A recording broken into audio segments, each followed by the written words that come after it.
So దాదాపుగా అందరికీ పెళ్ళి అనేది ఒక ముఖ్య ఘట్టం.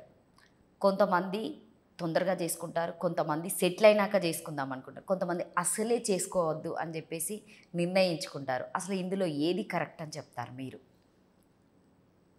మీరు అడిగిన ప్రశ్న చాలా క్రిటికల్గా ఉంది. కాకపోతే మ్యారేజ్ అనే పాయింట్ వచ్చేసరికి అమ్మమ్మల కాలంలో ఊహ తెలియని వయసులోనే పెళ్ళిళ్ళు అయిపోయాయంట. అమ్మల కాలంలో అప్పుడప్పుడే ఊహ తెలుస్తున్న కాలంలో పెళ్ళిళ్ళు అయ్యాయంట. ప్రజెంట్ జనరేషన్లో అన్నీ తెలిసి తర్వాత కూడా మ్యారేజ్ కావట్లేదు, చేసుకోవట్లేదు. ఎక్కడ మార్పు జరిగింది అని ఒక్కసారి ఆలోచించే ప్రయత్నం చేస్తే ఈ మ్యారేజ్ అసలు అవసరమా లేదా అనే క్వశ్చన్కి సంబంధించి ఎవరు కూడా దీనికి పర్ఫెక్ట్ ఆన్సర్ ఇవ్వలేరు. ఎందుకంటే ఇట్స్ డిపెండ్స్ ఆన్ ద ఆ యొక్క వ్యక్తి యొక్క ఆలోచన విధానం పైన ఆధారపడి ఉంటుంది. అవును. ఈ గ్లోబలైజేషన్ మహిమ ఎలా అయిపోయిందంటే ప్రపంచం మొత్తం మన చేతిలోకి వచ్చేసింది. If you are in Rome, do as a Roman అంటారు. రోమ్లో ఉన్నప్పుడు రోమన్ లాగా ప్రవర్తించాలి అనే సామెత ఉంది వాస్తవానికి. మరి మనం ఇండియన్స్ లాగానే ఉండాలి. స్పెషల్గా తెలంగాణ వాళ్ళ లెక్కనే మాట్లాడాలి. కానీ మనం ఏం చేస్తున్నామనంటే ఆ దేశంలో ఆ వయసులో పెళ్లి చేసుకుంటారంట, ఈ దేశంలో అసలు పెళ్ళిళ్ళు చేసుకోరంట, లివింగ్ టుగెదర్ ఉంటారంట, ఇంకొక దేశంలో అసలు ఇటువంటి విషయమే ఉండదంట. అక్కడ ఈ అన్ని విషయాలు ఎప్పుడైతే మన చేతిలోకి వచ్చేసాయో ఆ మనిషి తన ఆలోచన విధానాన్ని మార్చేసుకున్నాడు వాస్తవానికి.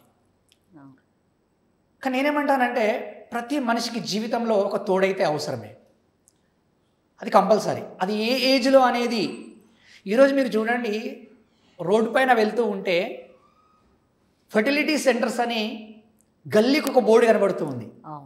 దానికి కారణం ఏమై ఉంటుంది అని ఒక్కసారి ఆలోచించే ప్రయత్నం చేస్తే జీవితంలో బాగా సెట్ అయిపోయిన తర్వాత, ఫినాన్షియల్గా సెట్ అయిపోయిన తర్వాత మ్యారేజ్ చేసుకుంటాను, తర్వాత సంతానం కోసం ప్రయత్నిస్తాను అనుకునే వాళ్ళలో చాలా వరకు ఈరోజు హాస్పిటల్స్లలో తిరుగుతూ ఉన్నారు. నాకు తెలిసి కూడా నా సరౌండింగ్స్లో చాలామంది ఇలాంటి ప్రాబ్లమ్స్తో సఫర్ అవుతూ ఉన్నారు.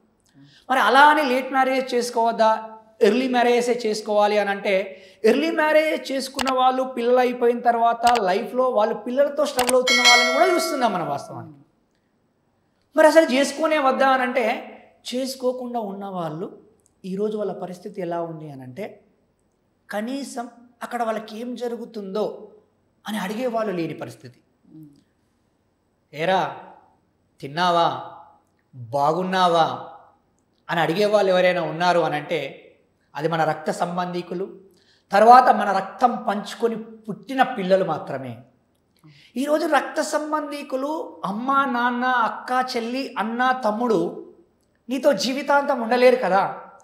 అందుకే కదా దేవుడు ఒక సృష్టిని సృష్టించాడు, మగకు ఆడతోడు, ఆడకు మగ తోడు అని. మరి అటువంటి సిచ్యువేషన్స్లో నువ్వు చేసుకోకుండానే ఉంటాను అని అంటే రేపు ఎరా ఉన్నావా, తిన్నావా అని అడిగేవాళ్ళు ఎవరు నీకు? ఒకసారి ఆలోచించే ప్రయత్నం చేయండి. ఇక్కడ మ్యారేజెస్ చేసుకుంటారా చేసుకోకుండా ప్రాబ్లమ్స్ ఉన్నాయనేది వేరే విషయం అయితే, చేసుకున్న వాళ్ళు కూడా చాలామంది సఫర్ అవుతున్నారు కదా. ఎలా సఫర్ అవుతున్నారు? చాలా హ్యాపీగా హంగు హార్బాడలతో పెళ్లి చేసుకున్న ఆ జంట ఒక్కరినొకరు అర్థం చేసుకోలేక నరకం అనుభవిస్తున్నారు ఈరోజు. మరి ఎలా అది? ఒకప్పటి కాలంలో మ్యారేజ్ అనగానే నానమ్మలు, అమ్మమ్మలు పిల్లలకు చెప్పేవారు, ఏంటి ఇలా ఉండాలి, అక్కడికి వెళ్ళినప్పుడు ఒక వ్యక్తి దగ్గరికి వెళ్ళినప్పుడు ఎలా ఉండాలి, ఒక ఇంటిలోకి వెళ్ళినప్పుడు ఎలా ఉండాలి, నువ్వు ఇంకొకరి ఇంటికి వెళ్తున్నప్పుడు ఎలా ఉండాలని అబ్బాయికి చెప్పేవాళ్ళు, అమ్మాయిలకు చెప్పేవాళ్ళు. అప్పుడు నిజంగా ఎటువంటి కౌన్సిలింగ్ సెంటర్స్ లేవు, ఎటువంటి హాస్పిటల్స్ లేవు, ఈరోజు చూస్తున్న కోర్టులలో డైవర్సులు కూడా లేవు వాస్తవానికి. కానీ ఇప్పుడు చూడండి ఇవన్నీ పెరిగిపోయాయి. మరి దీనికి కారణం ఏంటి అని అంటే ఉమ్మడి కుటుంబాలు చిన్న భిన్నమైపోవడమే వాస్తవానికి. వసుదైక కుటుంబమైన భారతదేశం ఉమ్మడి కుటుంబాలకు పుట్టినిల్లుగా ఉండేది. అటువంటి ఉమ్మడి కుటుంబాలు ఈరోజు చిన్న భిన్నమైపోయి ఒంటరి కుటుంబాలు అయిపోయాయి, ఒక్కరే కుటుంబం అయిపోయారు.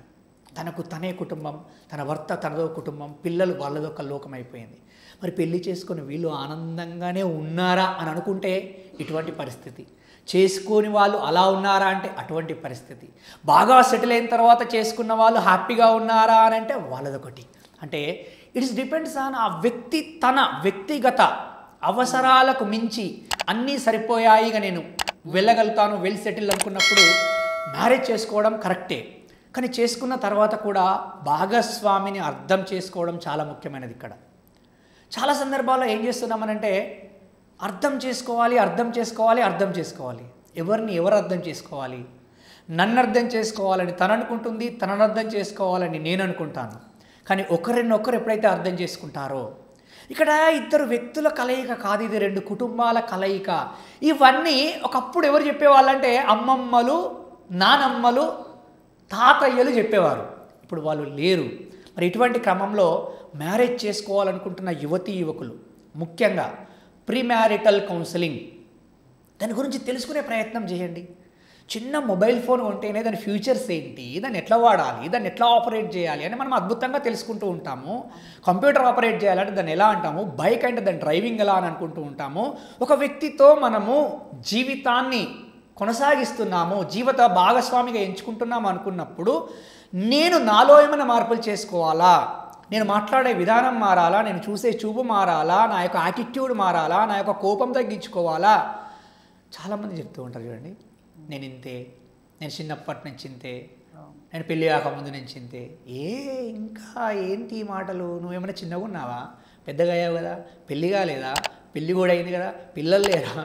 పిల్లలు కూడా అయ్యారు కదా. నేను మారా, మా తాత గుర్రం ఎక్కిండు, నేను కూడా గుర్రమే ఎక్కుతానంటే ఇప్పుడు మీ తాత లేడు, మీ తాత ఎక్కిన గుర్రం లేదు. ఎందుకనంటే అప్పుడు గుర్రాలు ఎందుకుండే అని అంటే అప్పుడు డాంబర్ రోడ్లు లేవు, అంతా మొత్తం మట్టి ఉండేది, అడవి ఉండేది, అడవిలో గుర్రాలతోటే పోవచ్చేది కాబట్టి గుర్రములు ఉండే. కానీ ఇప్పుడు అలా కాదు కదా, డాంబర్ రోడ్లు అయిపోయాయి, సీసీ రోడ్లు అయిపోయాయి. అందుకే కాలానికి అనుగుణంగా మారే ప్రయత్నం చేయాలి. ఇలా ఆలోచించుకున్నప్పుడు తనకు తెలుస్తుంది నేను ఇంకొకరితో ఉండగలుగుతానా లేదా, నేను అక్కడ అడ్జస్ట్ అవుతానా లేదా. ఈరోజు పిల్లల్ని ఎలా పెంచుతున్నామనంటే నీకేంట్రా ఏం కావాలో చెప్పు ఇచ్చేస్తాను, ఏం కావాలో చెప్పు ఇచ్చేస్తాను, ఏం కావాలో చెప్పు ఇచ్చేస్తాను అని అంటే వాడికి పేరెంట్స్ అన్నీ ఇచ్చేసరికి అమ్మాయికి కావచ్చు అబ్బాయికి కావచ్చు ఆఫ్టర్ మ్యారేజ్ అప్పుడు కూడా అయితే ఎక్స్పెక్టేషన్స్ ఉంటారు కదా వాళ్ళు. ఆ ఎక్స్పెక్టేషన్స్ అక్కడ రీచ్ కానప్పుడు చాలా ఇబ్బంది పడుతున్నారు ఈ రోజులలో. కాబట్టి ఆ పెంచుతున్న క్రమంలోనే పిల్లలకి ఇవన్నీ తెలవాలి. వాస్తవానికి అరే నాన్న లైఫ్ ఇలా ఉంటుంది, ఎప్పుడు చదువు చదువు చదువు చదువుతో పాటుగా సంస్కారాన్ని కూడా నేర్పే ప్రయత్నం చేయాలి. ఒకప్పుడు అలా అందరూ అన్ఎడ్యుకేటెడ్స్ ఉండేవారంట. అన్ఎడ్యుకేటెడ్స్ ఉన్నప్పుడు ఏమయ్యేదంటే కానీ వాళ్ళ పిల్లలు చాలా ఎడ్యుకేటెడ్గా ఉన్నారు. ఇప్పుడు అందరూ ఎడ్యుకేటెడ్స్ అయ్యారంట, కానీ పిల్లల దగ్గరికి వచ్చేసరికి అన్ఎథికల్గా తయారైపోయారంట. మరి ఎందుకు ఇలా అనంటే పిల్లలకు చెప్పేవాళ్ళు లేరా అని ఒక్కసారి ఆలోచించుకునే ప్రయత్నం చేయాలి. ఇలా మీరు ఆలోచించుకొని స్వతహాగా పెద్దల కౌన్సిలింగ్ ఆధ్వర్యంలో, గైడెన్స్ ఆధ్వర్యంలో మామయ్యలు కావచ్చు, తాతలు కావచ్చు, చిన్నాన్న కావచ్చు, పెద్దనాన్న కావచ్చు, చిన్నమ్మ కావచ్చు, పెద్దమ్మ కావచ్చు, వీళ్ళందరితో మాట్లాడించే ప్రయత్నం చేయాలి పిల్లల్ని ఫస్ట్. అప్పుడు ఆ పిల్లడికి ఒక ఐడియా వస్తుంది, ఏం చేయాలి నేను, ఎట్లా చేయాలి, నా లైఫ్ ఎలా ఉంటుంది. ఇప్పుడు ఎంతసేపు చదువుకోవాలి, చదువుకున్న తర్వాత డబ్బు రావాలి, డబ్బు వచ్చిన తర్వాత కారు కొనుక్కోవాలి, కారు కొనుక్కున్న తర్వాత ఇల్లు కొనుక్కోవాలి, ఇల్లు కొనుక్కున్న తర్వాత పెళ్లి చేసుకోవాలి, పెళ్లి చేసుకున్న తర్వాత ఏం చేయాలో తెలియట్లేదు, ఎలా ఉండాలో తెలియట్లేదు, ఎలా బిహేవ్ చేయాలో తెలియట్లేదు అని ఇవన్నీ తెలుసుకొని ముందుకెళ్ళగలిగితే ఆ జీవితం చాలా హ్యాపీగా ఉంటుంది. లేకపోతే చాలా ఇబ్బంది పడడానికి ఆస్కారం ఏర్పడుతుందని నేను అనడానికి ఆస్కారం ఏర్పడుతుంది. Thank you so much Sunil గారు, ఈరోజు మాకు చాలా తెలియని విషయాలు తెలియజేశారు. So thank you so much. మీకు కనుక ఈ వీడియో నచ్చితే లైక్ చేయండి, షేర్ చేయండి, కామెంట్ చేయండి. So thank you.